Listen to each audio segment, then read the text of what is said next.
우리 오늘 말씀의 본문은 빌립보서 1장 19절로 26절입니다. Today's scripture, Philippians chapter 1, 19 to 26. 말씀의 제목은 Be filled with the joy of salvation. 구원의 기쁨으로 충만하라 이렇게 정했습니다. 여러분은 언제가 가장 기쁘십니까? 언제 가장 행복하신가요? 예. 사람들에게 당신은 지금 행복하십니까? 라고 질문을 한다면 얼마나 많은 사람들이 예, 저는 지금 너무나 행복합니다. 라고 대답할 수 있을까요? If we ask people, are you happy now? How many people would say they are happy? Probably not many. 예, 많지 않을 것입니다. 예, 직장인들에게 한번 물어봤습니다. 당신은 언제 행복하십니까? 물어봤더니요, 53%의 직장인들이 월급이 올랐을 때 저는 너무 행복합니다. 대답을 했습니다. 예, 저도 직장 생활할 때 계속 그랬었거든요. 예, 월급 오르는 것이 가장 큰 기쁨이죠. 예, 두 번째 23%의 사람들은요, 내가 어려운 업무를 맡았는데도 그것을 성공적으로 잘 해냈을 때 직장인으로서 보람을 느끼고 기뻤다 이런 말을 했습니다. 그리고 세 번째는 남들보다 빨리 승진했을 때, 남들보다 빨리 승진했을 때 행복합니다. 그런 이야기를 했습니다. 사람은요, 행복한 것도 시간에 따라서 바뀝니다. 주님 안에서 누리는 행복은 여러분 아시겠지만 주 안에서 누리는 행복은 시간에 따라서 바뀌지 않지요. 그런데 세상에서의 기쁨은 시간별로 틀립니다. 여러분 직장인들은 어떤 시간이 행복할까요?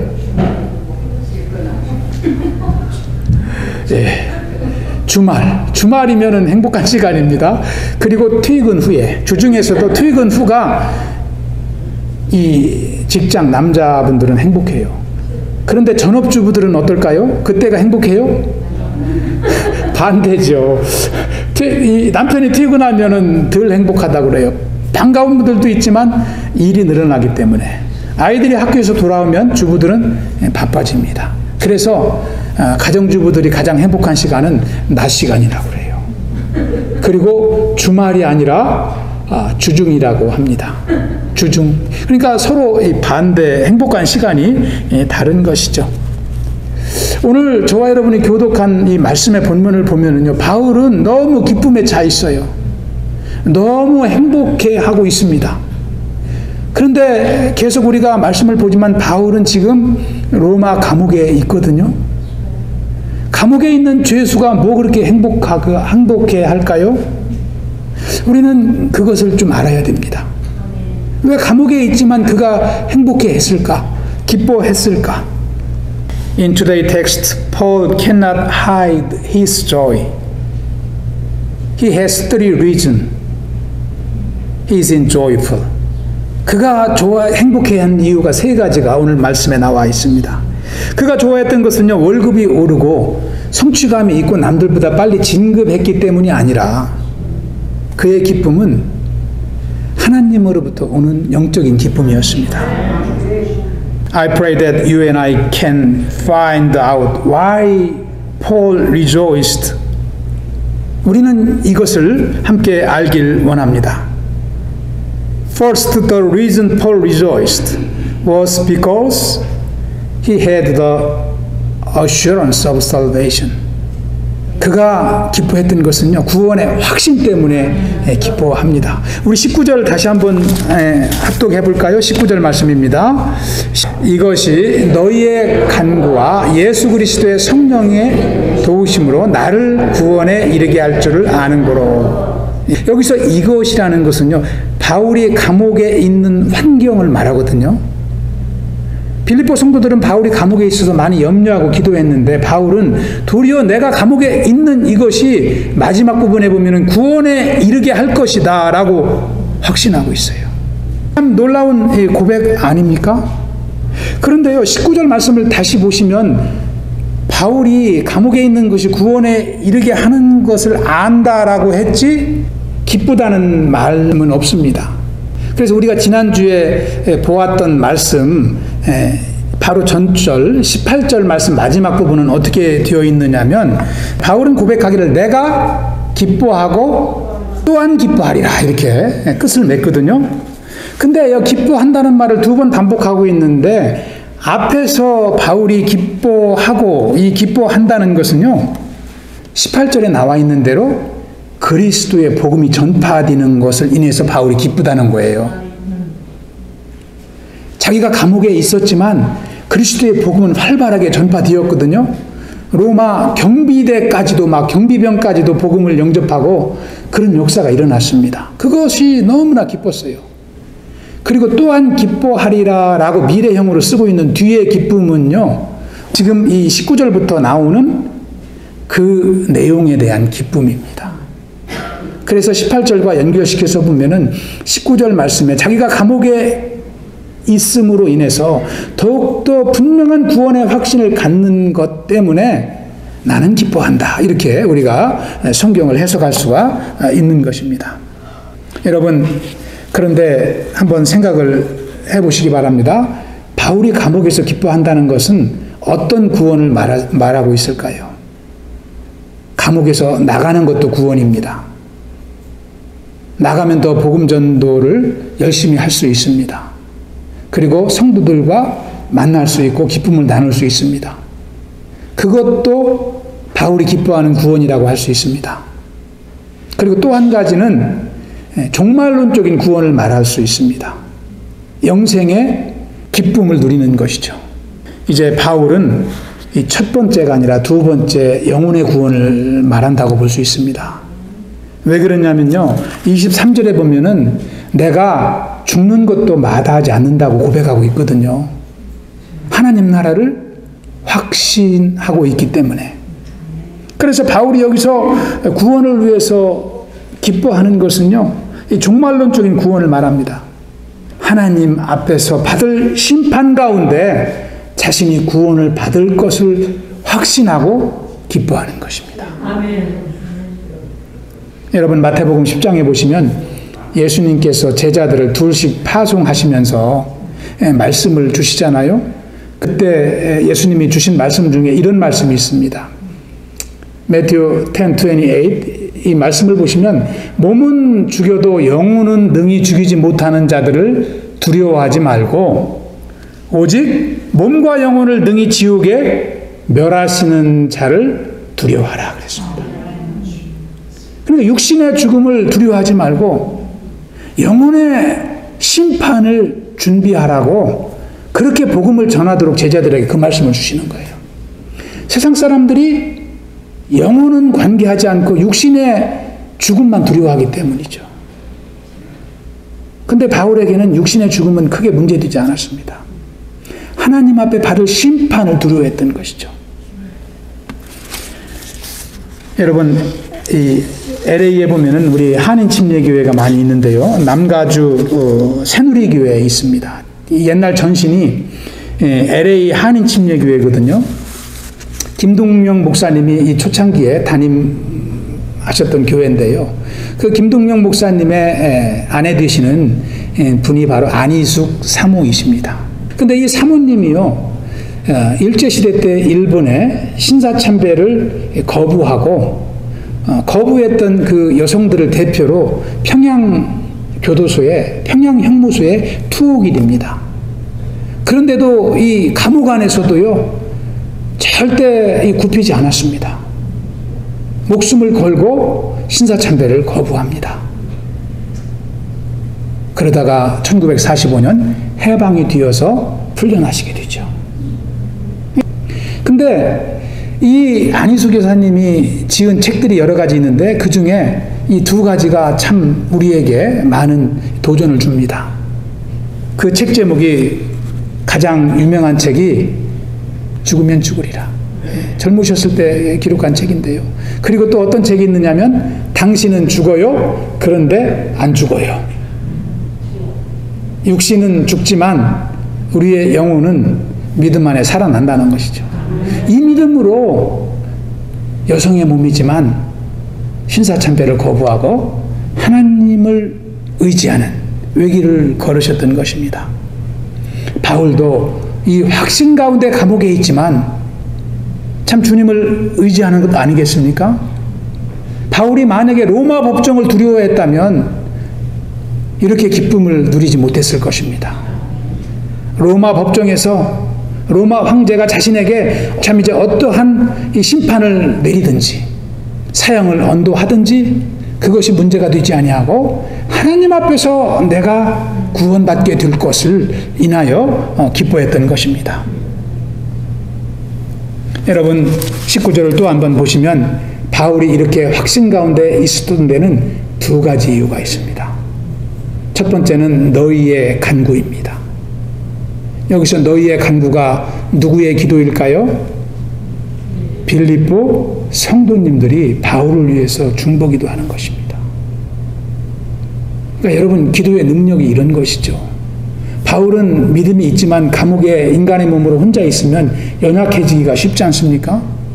그때 중보 기도자들의 기도가 성령의 역사를 일으킨 것입니다. 여러분 신앙생활 가운데 기도하는 삶과 기도하지 않는 삶의 차이를 여러분 종종 경험하시지 않습니까? 기도하면 능력이 일어납니다. 그 능력이 누가 주는 것입니까? 성령의 역사인 것입니다.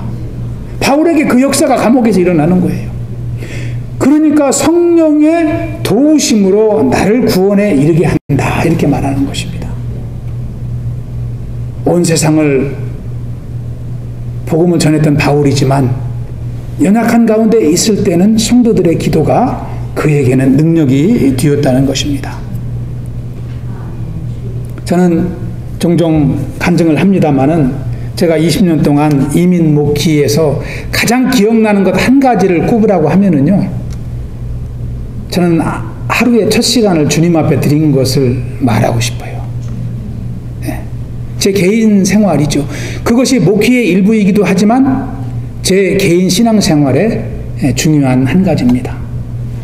사실 여러분도 교회를 섬기고 영혼들을 섬겨보지만 본인이 믿음 위에 굳게 서 있지 못하면 영혼들을 섬길 수 있습니까? 자기 자신도 주체 못하는데 어떻게 다른 영혼을 위해서 기도합니까? 저는 목회자도 마찬가지라고 생각을 해요. 개인의 신앙생활 가운데 실패하는 목회자는요, 목회에 영적인 승리를 거둘 수가 없는 것입니다. 그래서 저는 참 아침마다 일어나서 하나님 앞에 나아갔던 것이 참 은혜가 되고 참 저에게 능력이 되었던 것을 기억합니다. 저와 여러분이 바울과 같이 기도의 삶을 통해서 성령의 역사를 경험할 수 있기를 축원합니다. 하나님의 능력을 경험할 수 있기를 축원합니다. 두 번째, 바울의 기쁨은 어디서 왔을까요? The second reason Paul rejoiced was because he had a clear purpose of life. 그는 분명한 삶의 목표를 갖고 있었기 때문에 그는 기쁨에 차 있었습니다. 삶에 분명한 목표가 있는 사람은요, 넘어지지 않습니다. 하나님을 의지합니다. 여러분, 이 날벌레를 아시죠? 날파리, 날벌레. 이 불빛 밑에서 막 빙빙하고 막 이렇게 날아다니는 날파리. 이 불란서의 유명한 생물학자, 이 파브르, 장앙리 파브르입니다. 왼쪽에 있는 사진이 이 파브르 사진인데요. 이 파브르 곤충기라는 책을 모르는 분이 없을 거예요. 근데 이분이 날벌레들을 참 이 주의 깊게 관찰을 해보니까요, 날벌레들이 무지하게 바쁘게 날아다니잖아요. 상당히 바쁘게 날아다니는데 이분의 관찰 결과는 목적을 가지고 나는 날파리는 한 마리도 없다는 거예요. 놀라운 발견 아닙니까? 날파리 중에서, 날벌레 중에서 한 마리가 이렇게 날아가면은 덩달아 막 나르기 시작한다는 거예요. 그래서 1시간, 2시간, 하루 이틀 계속 날아다닌다는 거예요. 이 먹이를 갖다 그 밑에 주어도요, 먹이에 앉는 날파리는 없대요. 그냥 계속해서 뭉쳐서 나를 뿐이죠. 그러다가 한 일주일 정도 날아다니다가 굶어서 죽는다 그래요. 하루살이도 하루면 다 죽지 않습니까? 그것을 이 파브르가 발견을 했습니다. 여러분 프로버브 잠언 16장에 보시면은요 4절에 이런 말씀이 있습니다. 우리 한번 합독해 보겠습니다. 잠언 16장 4절 시작. 주께서는 모든 것을 그 쓰임에 알맞게 만드셨으니. 하나님은 이 땅의 모든 피조물을 다 목적을 가지고 만드셨다는 거예요. 그런데 날파리들은 목적 없이 살다 그냥 몇 시간 며칠 만에 죽는 것입니다. 여러분 더욱더 안타까운 것은요, 어떤 통계에 보면은 우리 인간의 80%가 목적 없이 살아간다라고 발표한 통계도 있습니다. 믿어지시나요? 목적 없이 살아가는 분들이 그렇게 많다는 통계도 있습니다. 물론 통계의 기준마다 다르겠습니다만은 너무나 참 우리에게 충격을 주는 그러한 뉴스입니다. 많은 사람들이 목적을 갖고 살아갑니다. 그래서 무슨 목적을 갖고 사십니까? 라고 물어보면은 많은 사람들이 나는 건강하게 사는 것이 목적입니다. 건강하게 사는 것이 목적이 될 수 있을까요? 건강해서 무엇을 하려고 그것이 목적인데 단순히 건강한 것이 목적이 될 수는 없는 것입니다. 어떤 분들은요 자녀를 훌륭하게 키우는 것이 목적이다 이렇게 말하는 분이 있어요. 그럼 내 인생은 뭐가 되는 것입니까? 내 인생의 목적은 무엇인지 그것을 모르며 살아가는 것입니다.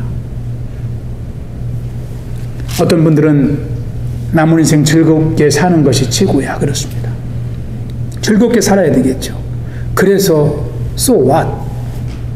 무엇을 남기겠다는 것입니까? 그래서 어떤 의미를 갖겠다는 것인지 그것이 빠져 있는 것이죠. 여러분 현대인들은 많은 분들이 추구하는 것이 돈과 명예입니다. 오늘날은 그러한 개인주의 이기적인 포스트 모더니즘의 시대입니다. 여러분은 인생의 목적이 무엇인가요? 물론 다 목적이 있습니다.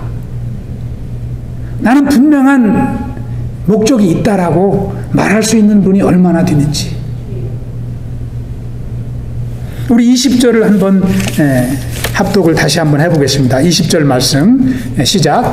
나의 간절한 기대와 소망을 따라 아무 일에든지 부끄러워하지 아니하고 지금도 전과 같이 온전히 담대하여 살든지 죽든지 내 몸에서 그리스도가 존귀하게 되게 하려 하나니. 여러분 20절에 보면 바울의 삶의 목적이 분명하지 않습니까? 그는 살고 죽는 것이 문제가 되지 아니하고 오로지 예수 그리스도가 존귀하게 되는 것이 그의 삶의 목적이라는 것입니다. 그 목적 때문에 바울은 지금 기쁨을 누리고 있습니다.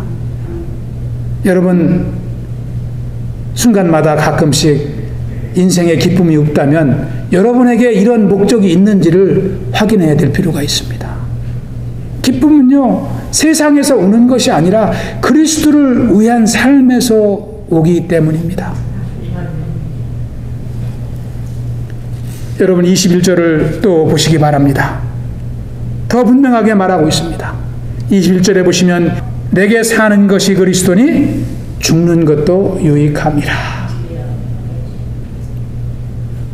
참 얼마나 하나님의 영광을 위해서 몸부림치며 살았으면 바울이 감옥에서 이런 고백을 할 수 있을까요? 저와 여러분이 이 바울의 심정을 깨닫는 축복이 있길 축원합니다. 살든지 죽든지 저와 여러분이 분명한 영적인 목적을 가지고 이 땅에서 흔들리지 아니하고 어떤 환경 가운데에도 인생의 목적에서 오는 기쁨을 누리는 축복의 삶이 되시길 축원합니다. The third Paul rejoiced because of Philippians. 세 번째로 바울이 기뻐했던 이유는요, 교회를 섬기는 것이었습니다. 다시 더 정확하게 말하면 빌립보 교회 안에 있는 성도들의 삶을 돕는 것, 빌립보 성도들의 믿음 생활을 돕는 것이 그에게 기쁨이 되었습니다. 다시 말하면 신앙생활 가운데 다른 영혼을 위해서 기도하고 다른 영혼을 섬기고 그리고 돕는 것이 바울에게 기쁨을 주었다는 것입니다. 여러분, 받는 기쁨이 큽니까? 주는 기쁨이 큽니까? 예, 진짜 그렇습니까? 예. Proverbs 11, 우리 잠언 11장 25절에 보면은 성경은 이렇게 기록을 하고 있습니다.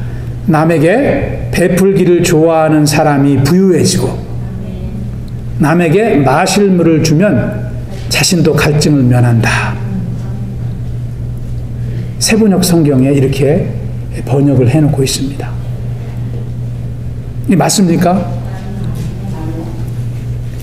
이 말씀을 보면은요, 주는 기쁨이 더 크다는 것을 우리는 알 수가 있습니다. 그리고 주는 기쁨이 귀한 기쁨입니다. 왜 그러냐면요, 받는 기쁨은 누구나 다 얻을 수 있어요. 그렇지 않아요? 누구나 다 받으면 기쁘지 않습니까? 받는 기쁨은 누구나 다 느낄 수 있지만 주는 기쁨은 누구나 누릴 수 없습니다. 주는 자만이 누릴 수 있어요. 근데 주는 것이 쉽지 않기 때문에 누구나 누릴 수 없습니다. 하나님의 생명의 기쁨을 누리고 은혜를 경험하며 사는 인생만이 나눌 수 있기 때문입니다.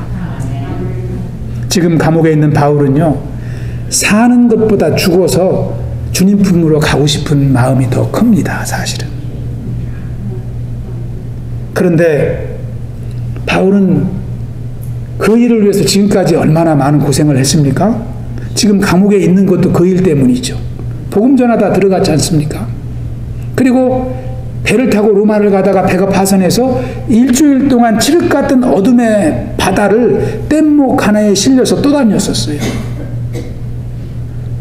짐승에게 물리기도 하고 추위에 떨기도 하고 양식이 없어서 몇 날 며칠을 굶기도 하고 복음 전하다 사람들에게 맞기도 하고 돌에 맞아 죽을 뻔도 당하고 바울이 수없이 고생을 했지만 지금까지 달려온 이유는 단 한 가지,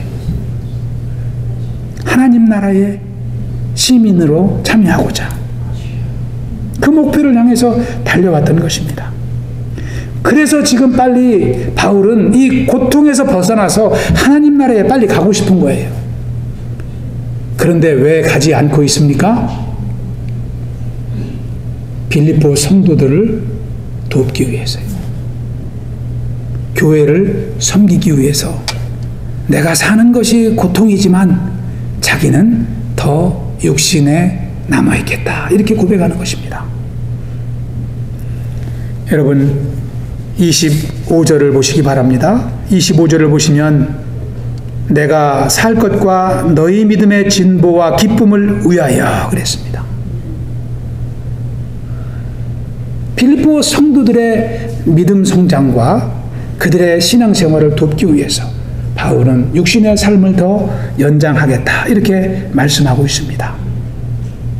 저와 여러분이 또 우리 교회가 한 영혼을 돕는 축복의 교회로 쓰임받기를 기도합니다. 저와 여러분의 신앙생활이 바울과 같이 진짜 다른 영혼, 한 영혼을 돕는, 다른 한 영혼을 위해서 기도하는, 연약한 이 영혼들의 믿음 성장을 위해서 기도하는 삶을 살기 위해서 내가 살고 있다라면 하나님이 저와 여러분의 삶에 크신 기쁨으로 채워주실 줄로 믿습니다. 바울은 그것 때문에 육신의 삶을 유지하고 있습니다. 그리고 26절에 보시면 우리 26절 마지막으로 합독해 보겠습니다. 26절 시작. 내가 다시 너희와 같이 있으므로 그리스도 예수 안에서 너희 자랑이 나로 말미암아 풍성하게 하려 함이라. 될 수 있으면 내가 감옥에서 나가서 빌립보 교회를 다시 한번 방문해서 성도들과 함께 제의하고 그들을 도움으로 그들이 기쁨을 얻도록 하는 것이 바울의 소망이었습니다. 오늘 저와 여러분이 이 말씀을 통해 볼 때에 참 한 영혼을 섬기는 것이 얼마나 축복인가. 오늘 말씀을 정리합니다. 감옥에 있던 바울의 기쁨의 원인은 첫째는 구원의 확신이었습니다. 두 번째는 분명한 인생의 목표였습니다. 세 번째는 다른 영혼들을 돕는 삶에서 왔던 것을 볼 수가 있습니다. 저와 여러분이 참 이러한 삶을 통해서 주님 주시는 기쁨을 누리는 복된 삶이 되시길 축원합니다. 만일 우리가 하나님을 사랑하는 그러한 이 사랑이 또 한 영혼을 섬기는 것으로 연결되지 않는다면 우리의 삶과 우리의 신앙은 헛된 것이 될 것입니다. Our love for God is no benefit if we do not love our neighbor. 여러분, 하나님을 사랑하는 것이 이웃사랑으로 연결될 때 우리에게도 기쁨이 있는 것입니다. 여러분, 로마서 13장 10절을 보시면 참 이 사랑은 율법의 완성이라고 했습니다. 이웃에게 사랑은 악을 행하지 아니하나니 사랑은 율법의 완성이다. 제가 이번 주 참 이 말씀을 묵상하면서 갈라디아서 5장 14절을 통해서 또한 은혜를 많이 받았습니다. 뭐라고 기록하고 있습니까? 한번 합독해 보겠습니다. 갈라시안 5:14 모든 율법은 네 이웃을 네 몸과 같이 사랑하라는 하나님의 말씀으로 요약할 수 있습니다. 여러분, 우리의 신앙생활의 포커스를 너무 분명하게 말해주지 않습니까? 모든 성경의 율법은 이웃을 사랑한다는 이 한마디로 요약할 수 있다는 거예요. 하나님께 순종한다는 것, 율법을 지킨다는 것, 하나님의 말씀과 동행하며 산다는 것, 이웃을 사랑하는 사랑이 없으면 아무것도 아닌 것이죠.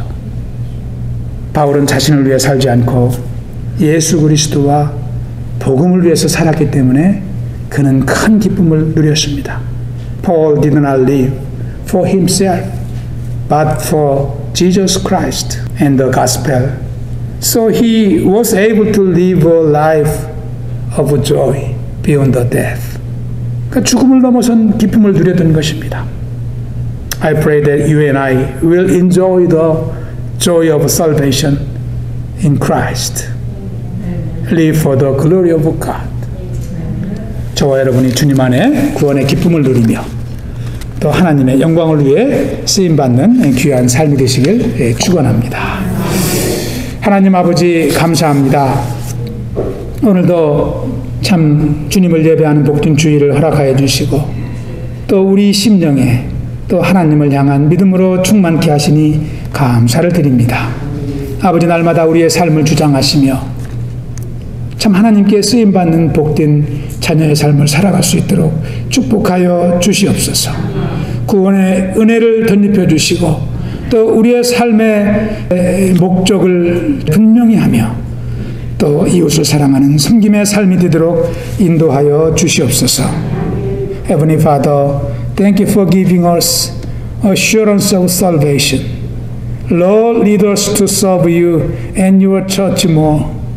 Lead us to serve our neighbor for your glory. 예수님 이름으로 기도하옵나이다. 아멘.